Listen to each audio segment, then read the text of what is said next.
Okay. Yeah. So very good afternoon. So already we spent time around 10 minutes for analyzing a time. I don't know. From today morning onwards, I am working for a timetable. So I have been given with a new in charge for the timetable of the department. So from morning onwards, continuously changing this timetable for many classes. Things are going like that. Okay, some days things will happen like good. Okay, so we were started discussion on pipelined protocols.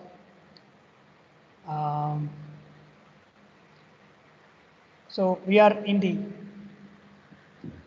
currently discussion on transport layer. In the transport layer, how a data packet or data is being converted into a packet or as a segment. How that packet can be transmitted from one point to the another point, sender to receiver, to increase the reliability of a data. What type of communication or arrangements can be written as a protocol. So this chapter actually deals about that. It is very, very important protocol, especially in the case of successful communication in the transport layer, because it's very important, because packetizing is happening here only. Okay, once the packetizing done, we can transmit the information directly, like pipelining process. Before pipelining, we had a transmission like RDT 3.0. Send a one packet, stop and wait. Send one packet and wait for acknowledgement.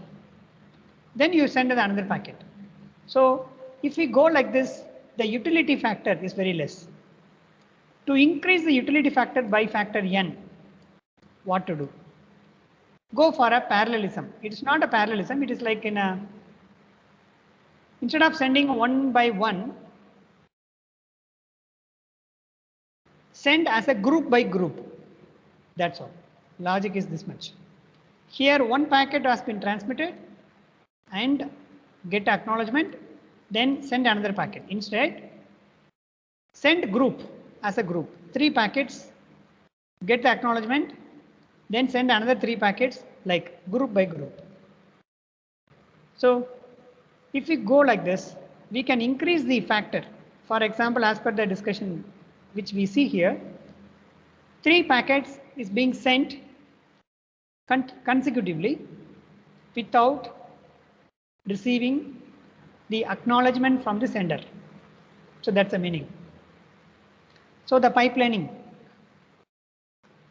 it is increasing the utility factor by multiply the total value L by R divided by RT L by R. This factor is getting multiplied by 3.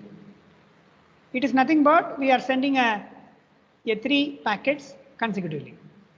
So that's the idea. So we discussed about this. Then when we go for pipeline protocols, so go back N and selective repeat. The meaning of go back N. Go back N. In case of transmission, we discussed this. GBN is nothing but go back N. As per the discussion, packet 0, 1, packet 1, packet 2 transmitted. Packet 2, when it was transmitted, there is a loss. Because of that, packet 2 acknowledgement was not reached over here. So what happened? Packet 0 was transmitted. Packet 1 was transmitted. Receiver receives and it is sending back the acknowledgement 0, acknowledgement 1 with the corresponding sequence number. The ACK 0 and ACK 1 was received, but ACK 2 was not received. Because of ACK 2 was not received, the missing thing is ACK 2. That's why after the timeout period, even though packet 4 packet 5 even it is being transmitted successfully, and sometimes that packet 4 and it's being received successfully.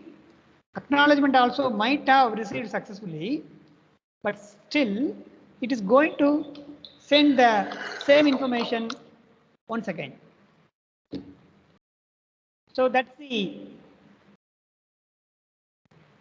just a minute, please hold on.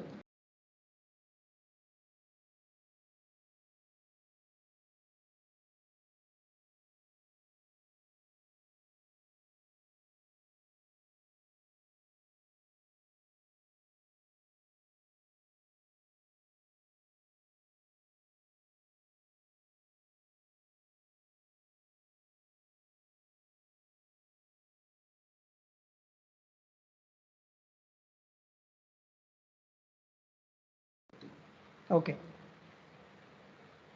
So since the packet 2's acknowledgement was not received, what is going to happen? Go back n. As per the logic, window size n is equal to 4. It is going to transmit 4 packets as a group. So since packet 2's corresponding acknowledgement was not reached to the sender, it is going to retransmit packet 2, packet 3, packet 4 as a combined group. That's all. So then it will, assuming that as per the discussion here, packet 2 received, packet 3, packet 4, packet 5, all received and corresponding acknowledgement is also being sent. So this is called go back n. Next one is called selective repeat. Receiver individually acknowledges all correctly received packets.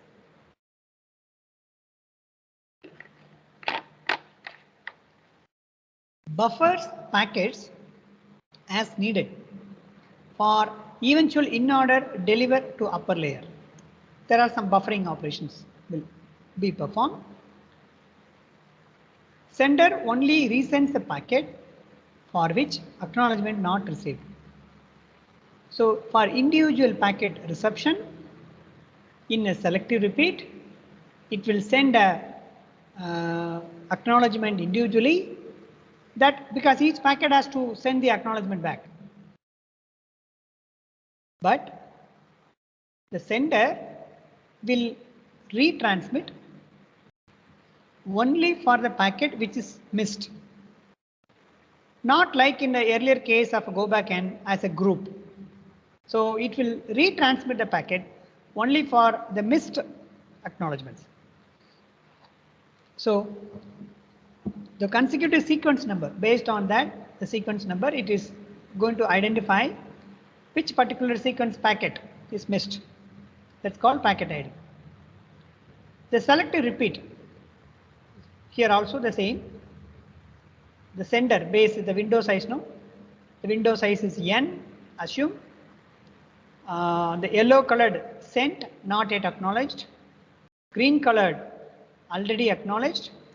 From the sender view of the sequence number, sender is sending the information packet like this, assume.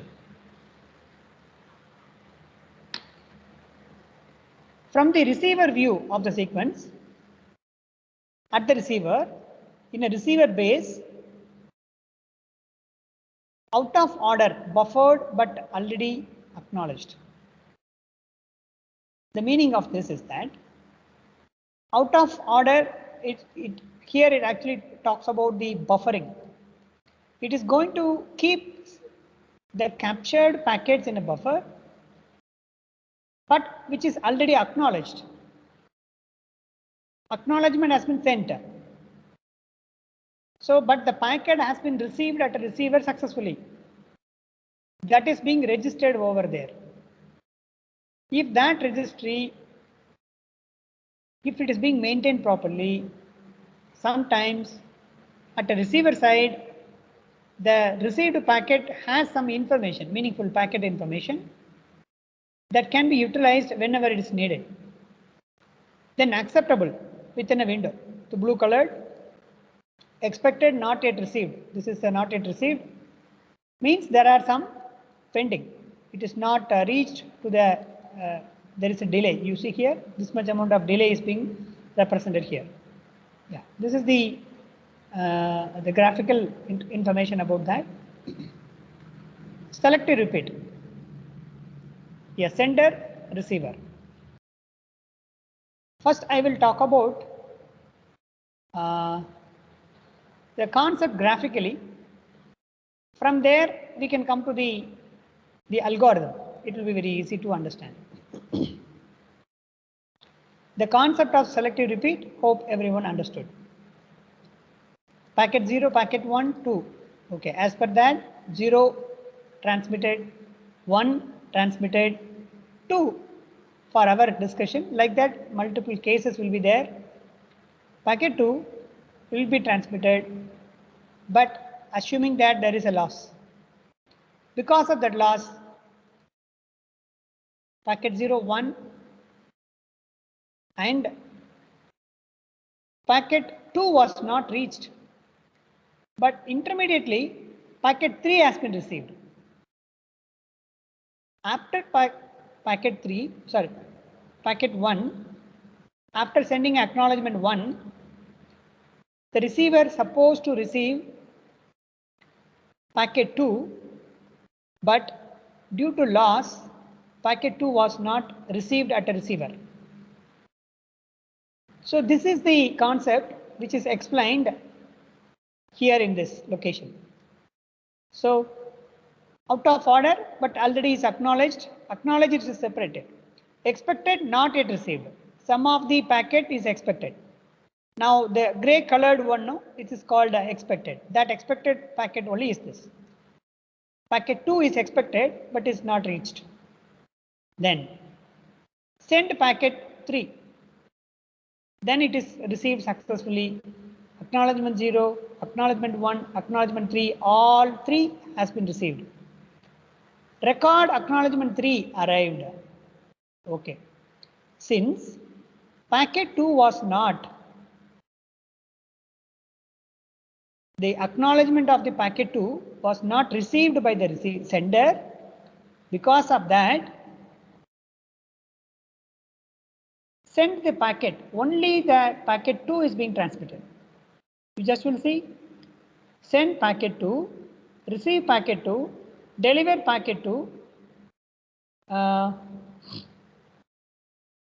packet 3, packet 4, packet 5, and send acknowledgement 2. So here, after 2, 3, 4, 5. The meaning here is that only this operation is being performed for packet 2. So to send the packet, actually it is being held. It's actually in a waiting state, assume for a discussion case. Because after the reception of the acknowledgement here, only acknowledgement 0 was received, acknowledgement 1 has been received. Record acknowledgement 3. Okay, that is also recorded. So after if all things are happening within the time duration of timer, so then it will be initiated. So since the missing operation, because it's actually something grouping operations to be performed, especially in the case of pipelining process. Here n is equal to 4 means the 4 packet has to be communicated successfully. Since we follow the selective repeat from the receiver, which specific packet was not acknowledged properly, that has to be detected and sender has to communicate only that. So that's the point is being discussed.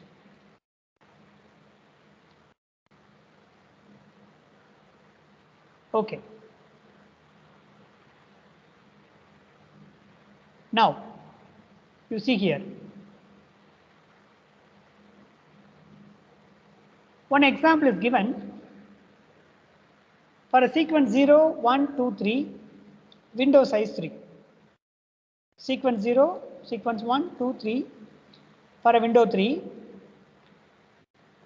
It is for example Window 3, because of that only 0, 1, 2, 3, 0, 1, 2 is being taken. Packet 0 is sent, packet 1 is sent, packet 2 sent, receiver received, acknowledgement and second acknowledgement.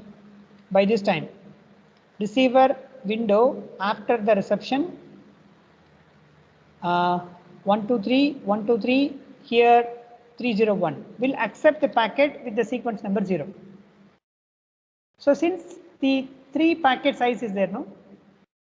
As per the case of selective repeat is a pipelining. 0, 1, 2 is a 1 packet. Correspondingly, it is actually expecting because it is sending back the acknowledgement for 0. So the next is expected 1, 2, 3. Next is expected 1, 2, 3. Okay, the next packet is coming 1. Okay, next packet is coming for 2. Then 0, 1, 2. What is expected next? Packet 3. So if there is any issue, we'll accept the packet with the sequence number 0. That means if this is the case, if the packet 3, when it is actually as per the discussion here, the next packet is supposed to be, if it is a packet 3, that time the transmitted packet, if it is communicated loss, then it can be retransmit the sequence 0 here. If this is the case, there is no issue. Then another example I will tell you. Here,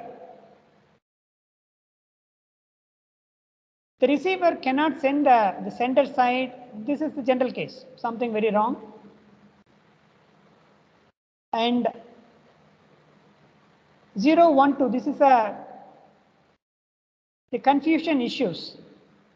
When we go for a selective repeat, what type of combinations of error may occur? So that is actually depicted over here. If that is the case, then how to tackle it? So the selective repeat has relatively more burden, especially in the case of after receiving a packet, which packet has been detected wrongly, which is missing. Everything has to be stored in a buffer that has to be handled properly. So based on that only, we can make this selective repeat successfully. So this total example is actually talks about that. Okay. Now, next we'll move towards the connection oriented transport, TCP. It's almost the concept of the pipelining is over. The TCP, now we are entering into the connection oriented. Still we are in the transport layer. In the transport layer up to now what we discussed, what is the meaning of principles of reliable data transfer, how the reliable data transfer can be ensured, what is the meaning of a pipelining, go back and selective repeat, RDT 3.0, 3.1, 1.0, 2, 2.1, then 3, like that we have discussed. The 3.4, this chapter, we discussed about that. Now we are here, connection oriented transport, transmission control protocol. So under this, we are going to discuss about what is a segment structure, how the reliable data transfer can be ensured, what we discussed here. Up to now what we discussed is the concept behind that, how it works. It has to be implemented for the case of a TCP, how it is implemented, then the flow control and connection management. So in the 3.5 we are going to talk about that. Then congestion control and TCP congestion control.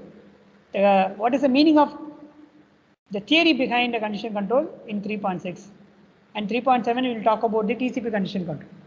Okay, now we will enter into the connection oriented transport. The overview. So this TCP, if you search in the Google about transmission control protocol, whenever we talk about a protocol, we have to be very careful in that if something is coming as a protocol, the research on that particular domain almost saturated. When it is going to come as a product, now currently 5G mobile phone came. Hereafter, if the people, anybody is talking about I am doing a 5G research, it is not, that statement itself it's not correct. In the sense, the research saturated, the product came, but still some research may go on in the perspective of application side. How to use the 5G standards for different applications and how to implement the low cost or simpler version of the 5G. Like that only things will happen. So in general, there are the rules and regulations is being formulated by the, especially in the case of networking and all, IEEE standards. If you can search it in the web, there is a standard called IEEE. I will show you.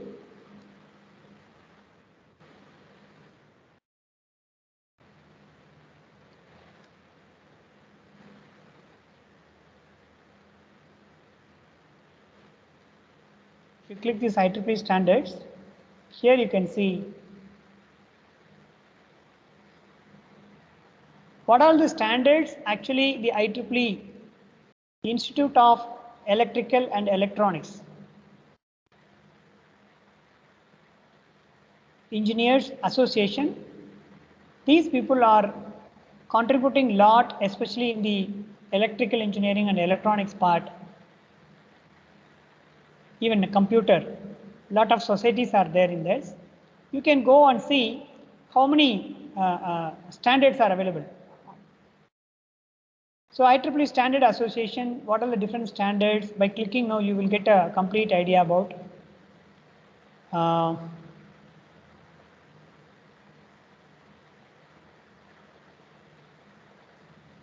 So we can also contribute on that working group, participate IEEE public view, different standard informations we can get it from here.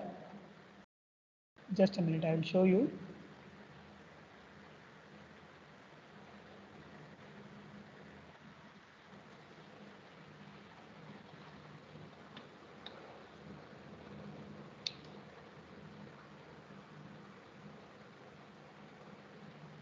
Yeah. Find standards. If you click that,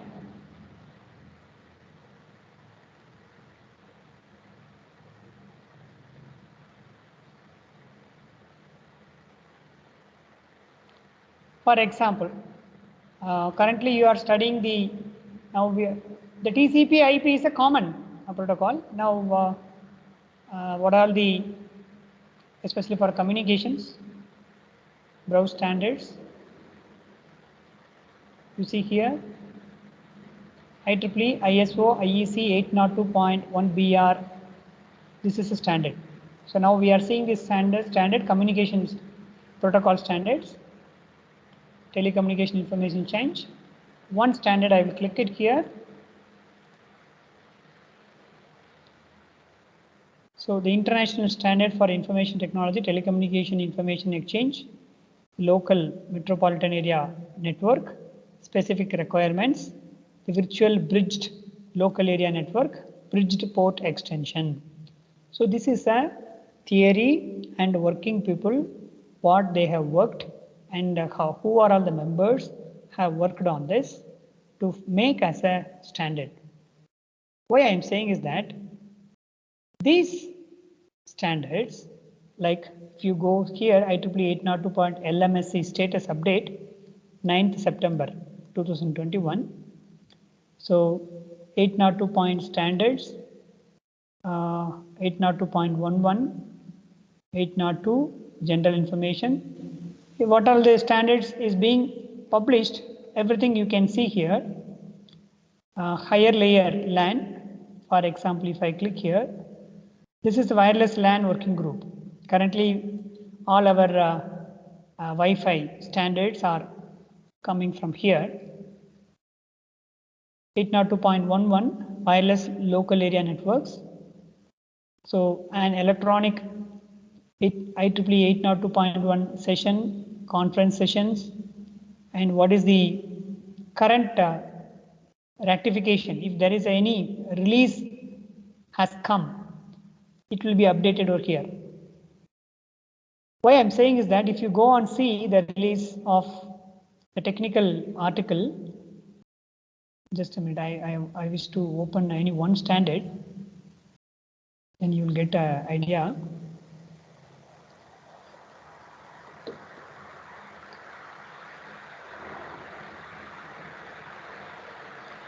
.11 overview of architecture.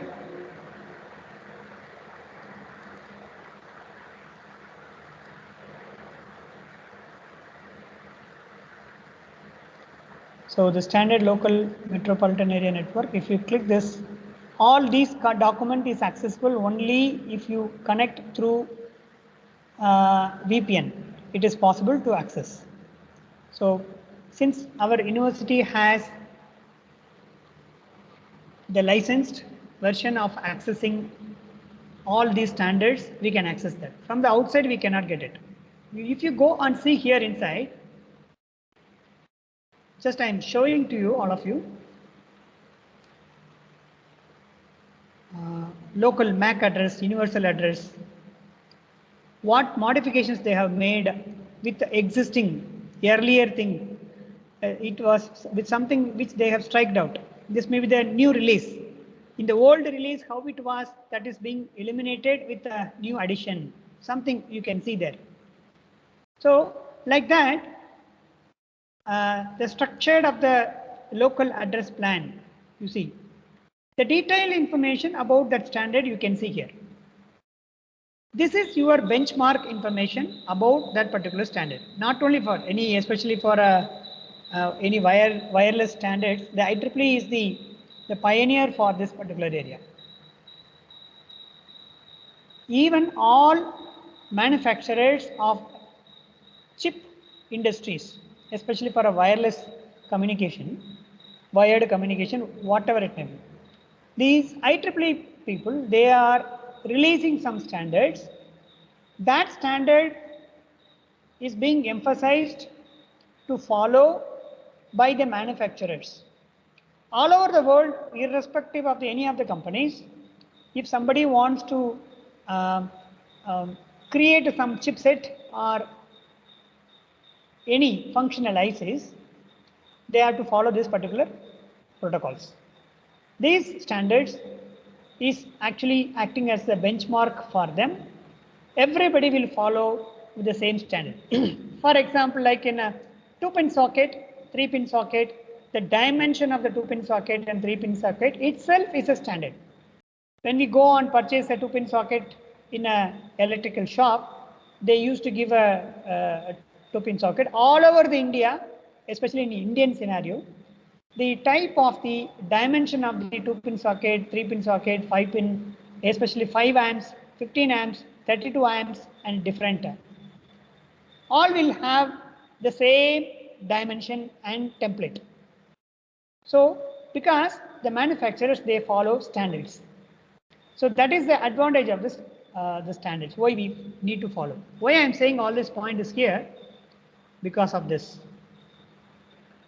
You see here RFC 793, 112, 1323, like 2018, 2581, like this, no?